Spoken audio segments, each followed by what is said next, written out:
are joined by Taya from Hillsong. That's how you probably know her. And she has a new album out called Taya. Yes. Now, either somebody really loves themselves or you were advised to call it Taya. Like, because true story. Yes. The Wally Show, I did not want to call it The Wally Show. Oh. I did not. Kindred spirits. I did not. I really did. I want to call it anything but that. But a boss was like, no, like, you're the brand. We need to call it this. So did somebody tell you, hey, we really should call it Taya for the first one out? Well, to be honest, just kind of became apparent that this was going to be the easiest way to identify that I'm doing something new, because I've been traveling with 9.5 years with United, and I'm still a part of Hillsong United. Right. But this is a completely new direction, because this is my own expression of who Jesus is to me, and it kind of felt like the quickest, easiest way to go, this is the direction I'm heading. This is, my words, my melodies for the first time. So. Okay, now for the first time. See, that's the thing. You have that safety net with Hillsong United for 9.5 years. So when you step out and do your own thing, describe the terror. Oh, well, I sung a song about it. Did you? And yes, 9.5 years ago, when I was first stepping out, onto platforms and stages and arenas that I felt underqualified for, and like, Lord, what are you letting me do? And you know who I am. Am I really meant to be the person? And that was Oceans with United. When oceans rise, my soul will rest in your embrace. Oh, such a good song. And and still, and I can say that because I didn't write it.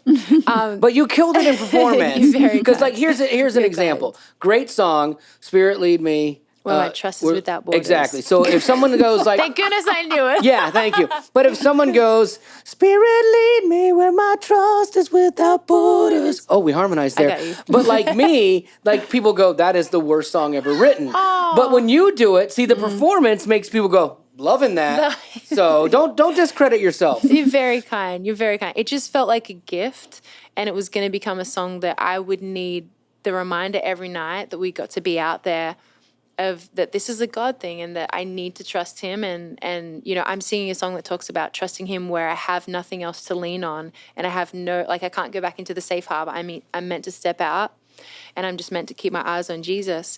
So it's kind of cool that is the basis and the foundation, which I believe God always uses past seasons and past things we go through to help us as foundation for the next season, and to kind of then step upon for this new thing, going, well, God, you did it back then.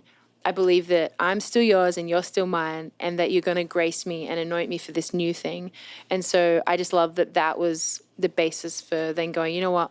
I'm just going to step out and trust that you're going to meet me there. Well, yeah, because, I mean, if he calls you, he's going to equip you. You know, like, Exactly. I think that's probably on a pillow somewhere on a bumper sticker. But, like, I really do believe that. I don't think he calls you to something big and then goes, oh, let's see how this goes. Yeah, which, like, he doesn't set out this amazing plan and purpose for your life, like you said, and then peace out and say, I'll see you at the end. And then I'll give you a grade of how you do. So now, do we say Taya, formerly of Hillsong United, or is there you're still connected with them, and this is a side solo project? Yeah. Oh, that's good. And it's kind of fun because it's like I've always been me, and like, Taya from United, like I'm still a part of United, but it feels really special for me to get to say I'm Taya, and this is my music. This is for the first time in my own words and own melodies, and which I think you kind of hear straight away. Like, on purpose, I didn't use anyone that has been a part of our world before, because if you want a different sound, you got to, work with different people. And well, how is a Taya album different from a Hillsong United, other than sound? Because I get that, like, you want to broaden that. And yeah. Well, it's different because it's firstly, like, they're my words.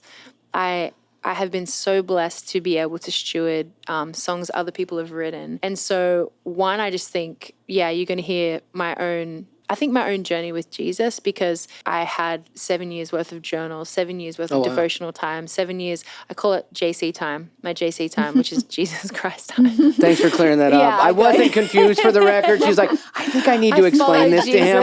Yeah, it's Jesus. I'm with Wally. I'm glad that you specified it. Yeah. Now, I was doing a little bit of research on your Instagram, and it looks like you were recording this album during the 2020 COVID season. What was that like? How different was that, having to make that work? And singing through a mask could not have been easy. Well, I was at home, so I was like, it's a wild thing, because at the end of 2019, I was chatting with a few of my like United brothers, and I'm really thankful for them because even though they had never heard my songs, like truly, like Joel was always like, I know you got it in you. I know you've got songs. I know you've got melodies, and I'm just waiting for the day when it happens. And he wouldn't force it. And I remember he said in 2019, like, we'll make space in early 2020. That's when we're at the Taya album. He wasn't firing you, was he? No. Okay, because I've been trying to make space for Betty for years, and she keeps coming back. This is a word for you, okay? Exactly. I'm freeing up your future to follow the Lord's call. Exactly. Listen, you got this, God. You got this. And so he was just being so kind and encouraging. I sent him a song that I'd written, 7 years prior to that. And then just to be like, don't sugarcoat it. Tell me, can I do this? And he wrote back straight away and he's like, this is awesome. I knew. Yes, great. Nice. So he's like, set it in stone. Great. First 6 months, 2020. Yeah. He's like, we're going to go to Nashville because that's what you do when you're trying to write music. LA, we're going to go to London, like crazy big plans. Des Moines. And then gonna go to Des Moines. They never mentioned Des Moines, I'm going to As be in they Louisiana. Let's go. And then the world shut down. Yeah. So then it's like, okay.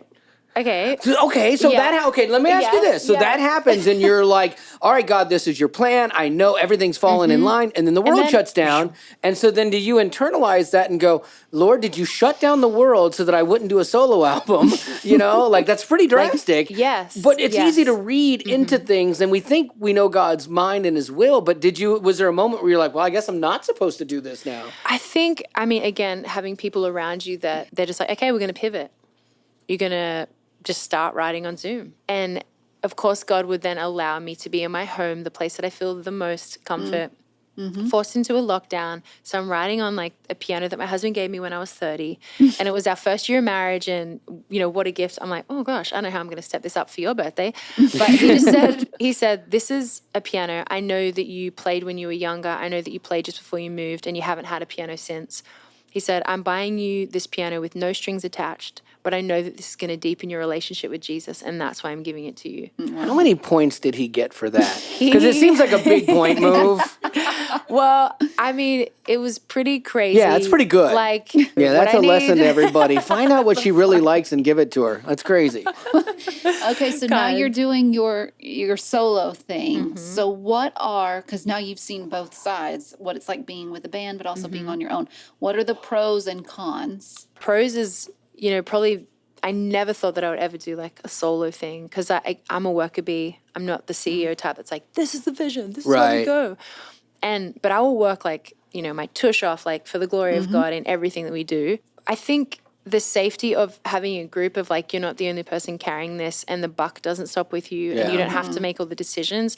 I think it made me really grateful for like Joel and the people who are really carrying big leadership roles within United. Right. The con would be you could kind of hide back a little bit from what you feel God's calling you to do because it's the easy thing to do because you've done it for so long. You're comfortable. If you're unwilling to show people even your songs for critique or feedback or even just to be open to perhaps what God's, put in your hand as a talent, you should be using it to his glory. So I am curious. I want to piggyback onto this a little bit, and I know it's a tough subject, but Netflix did that unflattering documentary of Hillsong Church, which didn't really hurt Hillsong music much, like in the documentary. Did you watch it, or did you stay away from it because it was too close because of people you know?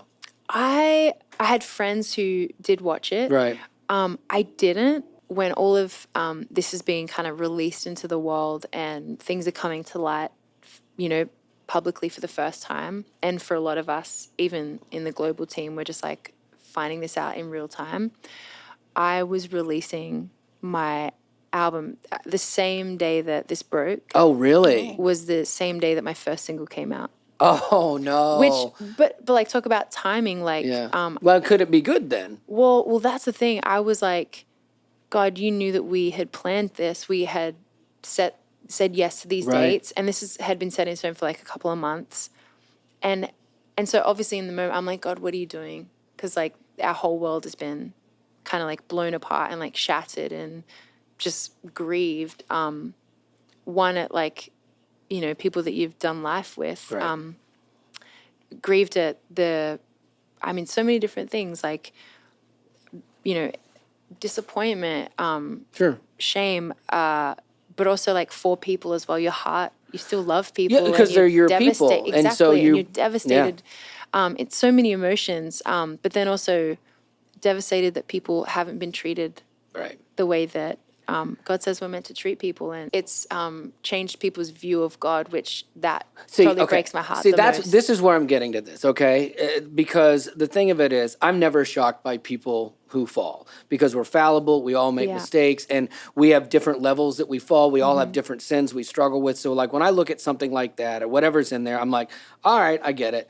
But there are some people this undoes, because what happens is they attribute the man's sin to God and go, well, I can't trust God if I can't trust this person. And so as somebody that was kind of in this world, and is in ministry for people, what do you say to people that look at a documentary like this, or just look at the church in general, and they're like, I can't trust it ever again? Like, because you have this really kind heart and this kind soul, and you feel deeply humility in God in you, and then it comes out. And so I'm curious, like, what you would tell somebody that's struggled through church hurt, if you will. Yeah.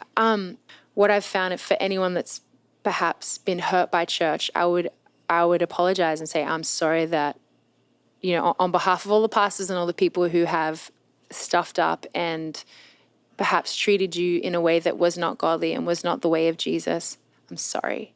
And if you would place your trust in Jesus, I promise he is perfect. He's the head of the church, and he has not failed you, and he will not fail you.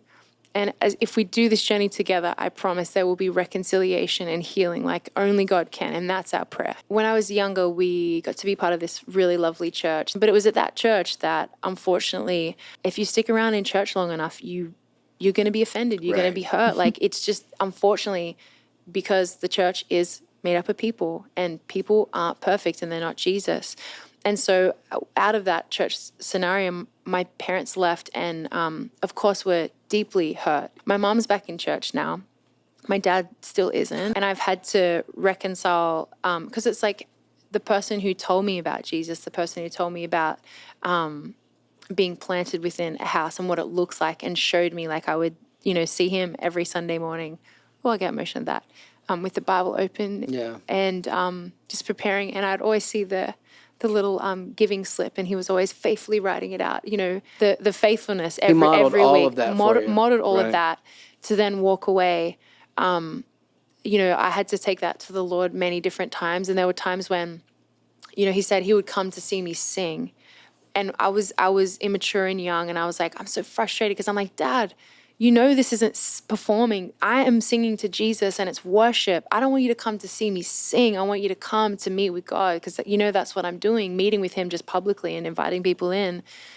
And then he was like, well, I'm not coming there. And I realized in my immaturity, do whatever I can to get in there, because the presence of God, you can't be in the presence of God and not have some things like, in Psalms it says the mountains melt like wax in the presence of our God. So of course he can totally do whatever he wants to do in any heart. And I've watched the journey, and God is so kind and redemptive. And I know that he has a love story going on with my dad. Who knows how long it takes, but I have just even seen in the last little while just openness and just confession and the words that he says in certain little things. And he'll still pray sometimes, before we eat a meal together. Yeah. And I'm like, Lord, I know you're doing it, and I know it's in your timing, and I trust you with my father. If I could tell you something about your dad, not knowing him at all, but understanding him, I understand a thing about human nature, and I understand a thing or two about battles with God myself. And so even though your dad might be wrestling through some stuff that is his own hang up with God, I guarantee you, he is beyond proud of you, and that he's proud of what you've become. Even if he doesn't subscribe to it in the way that you do in this moment, I guarantee you, because I know I've had my battles, and I love when I see my daughter living her faith out, and there comes a time, and his time will come, but just take that and know that I guarantee you he's beyond proud of you. So anyway. That's very kind. My eyes have just watered. This doesn't really happen during a Wally Show interview. Oh, not typically. This is brand new. I will say there's a sweet thing that happened a couple of years ago, only 2 years ago, on a FaceTime. My dad actually did say that. He's like, we're actually really proud of you. And I'm just like, that's kind. That's it. Well, I think if I talk anymore, I'm going to say something stupid and undo all this. So we'll just end this bad boy here with Taya. I can't really see everyone. But thank you. Me either, ironically. That was really Betty good. Rock's even got tears and she's soulless. Soulless.